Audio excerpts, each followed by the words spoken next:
அன்பான தேவ ஜனமே, விக்டரி காஸ்பல் சர்ச் விடுதலையின் சுவிசேஷ சபை வழியாய் உங்களுக்கு கிருபையும் சமாதானமும் உண்டாவதாக. இன்று தேவன் உங்களுக்கு தரும் ஆவிக்குரிய வார்த்தை என்ன அப்படின்னா, கலாத்தியர் 6:2, ஒருவர் பாரத்தை ஒருவர் சுமந்து இப்படியே கிறிஸ்துவினுடைய பிரமாணத்தை நிறைவேற்றுங்கள்.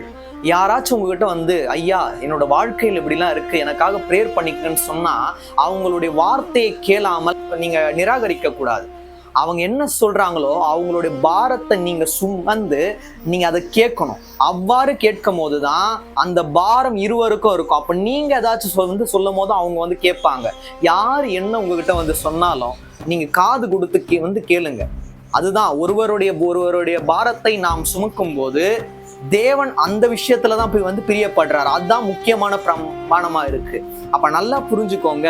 நான் வியாதிப்பட்டு இருக்கும் போது வேற யாராச்சும் ஒருத்தவங்க என்ன பண்ணுவாங்க, வியாதியில இருந்து தேவன் உங்களை விடுதலை ஆக்குவாங்க, இந்த தேவன் ஏற்றுக்கொள்வாரு அப்படின்னு ஒருத்தங்க என்ன பண்ணுவாங்க, நீங்க வியாதிப்பட்டு இருக்கும் போது கஷ்டப்படுவாங்க.